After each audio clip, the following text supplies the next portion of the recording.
Today we're going to be learning about rates and how to represent them. Here are some notes you will need to know.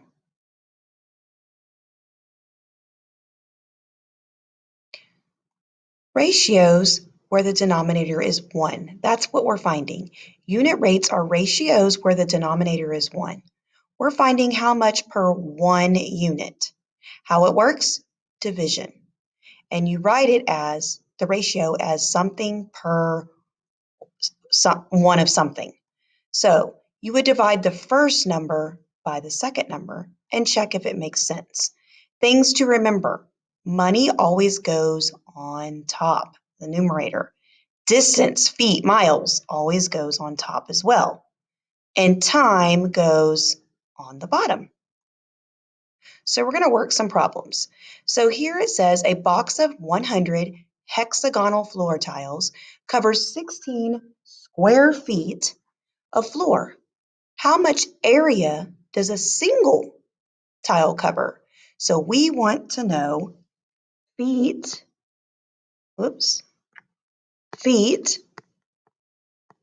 per one tile. Feet per one tile.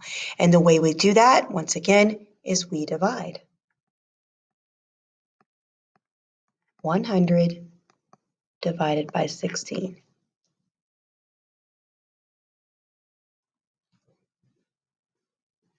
16 can't go into 1, it can't go into 10, but it does go into 100 6 times. 16 times 6 is 96. If we subtract that, we're going to get 4, but we can't leave it like that. So we have to put our decimal 0, put a decimal up here, and bring it down. 16 goes into 40 2 times. 16 times 2 is 32.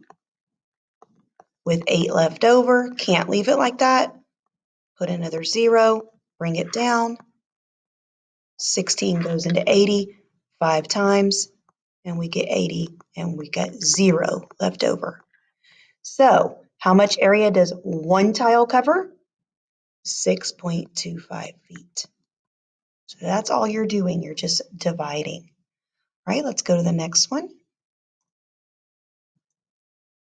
I was hoping that would clear all this out, but I guess not.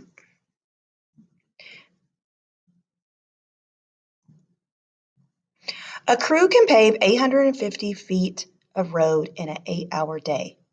Find the unit rate. Well, we want to know feet per hour. Remember, hour always goes on the bottom or second. All right, so the way we do that is divide.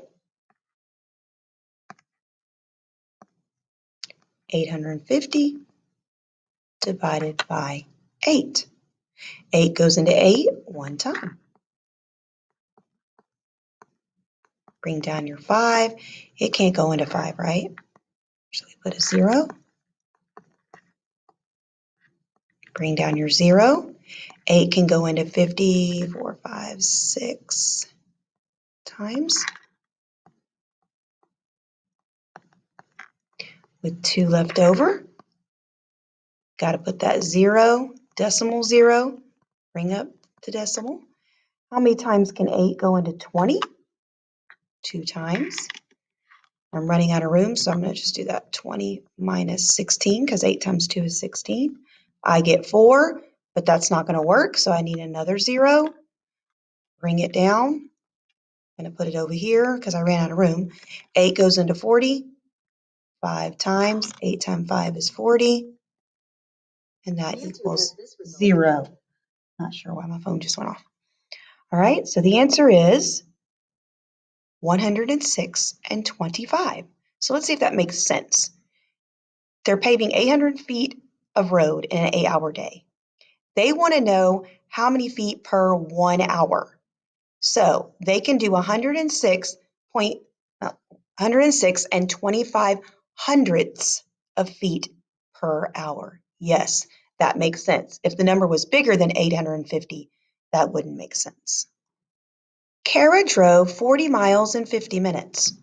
Lee drove 35 miles in 42 minutes. Who had the higher speed?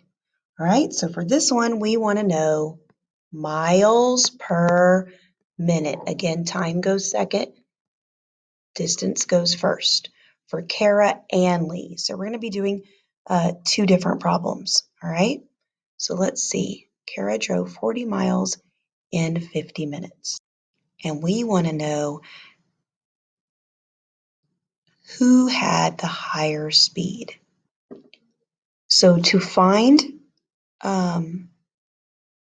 the unit for Kara, I'm going to write a K for Kara.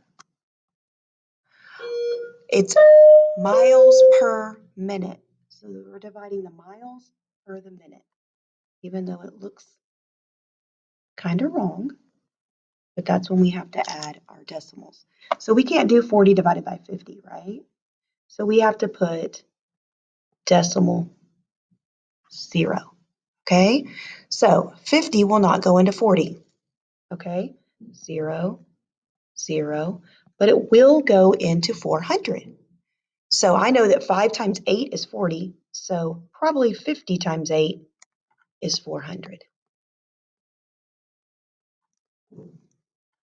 All right, so for Kara, she goes 8/10 of a mile per minute. Now let's look at Lee. Put an L for Lee. Same thing. We're going to put the miles inside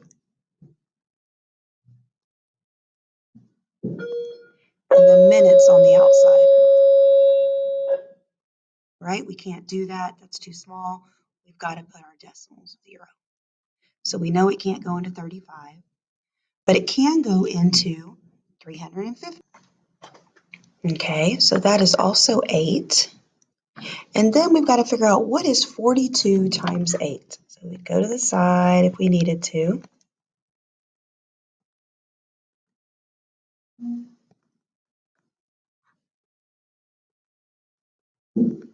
Then we subtract. And we have 14 left over. So we have to bring a 0 down. Now, how many times do you think 42 would go into 140? Where I know 4 times 3 is 12, that's pretty close to 14. So let's try 42 times 3. 42 times 3 is 126.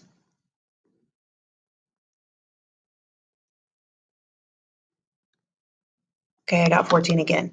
So this is the one that's going to just keep on repeating. And I don't know if you've learned this before in your class, but when it keeps on repeating, you put this line on top. So now we're going to look at it. The question is, who has the higher speed?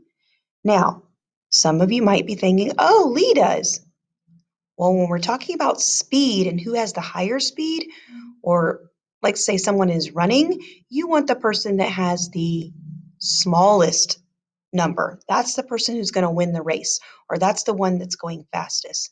So who had the higher speed? Kara. All right, let's go to the next one. All right, for these next 3, you're going to work these on your own. You're going to use division to find the unit rate. So if David drove 135 miles in 3 hours, you would divide the miles by the hours. If you have 3 medium apples with 285 calories and you only want to know 1 apple, you're going to divide the calories by the apples. A 13-ounce package of pistachios costs $5.98. If we only want to know 1 ounce, you're going to divide the total by the ounces. So we'll go one at a time. We'll start with number 1. Please solve. David drove 135 miles in 3 hours. How many miles did he drive in 1 hour? All right, for number 1, it was miles per hour. So you should have had 130 miles divided by 3.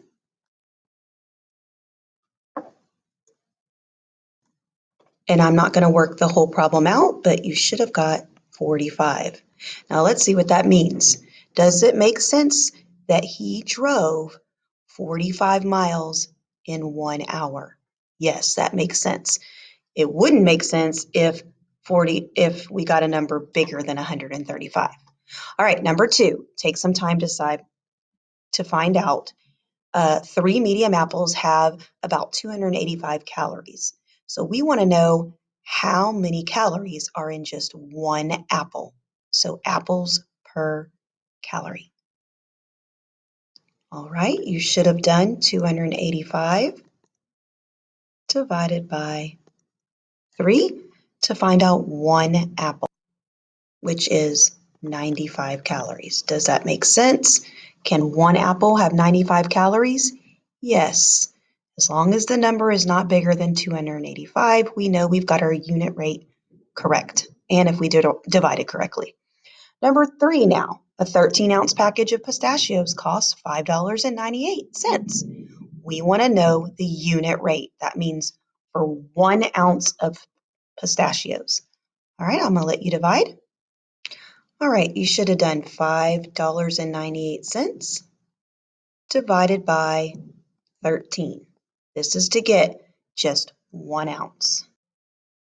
And you should have got 46 cents. Again, I'm not going to do all the math.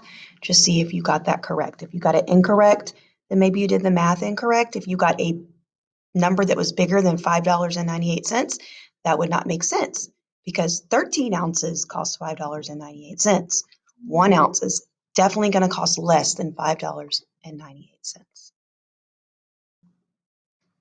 Okay, now I'm going to put you in a breakout room with a partner and you are going to solve this problem. It says 8 avocados cost $4. Well, if that's true, how much do 16 avocados cost? How much do 20 avocados cost? How much do 9 avocados cost? But remember, you have to find out the unit. So if 8 avocados cost $4, you're going to have to divide $4 by 8 to find the unit. So you have to do that first. You always have to find the unit first.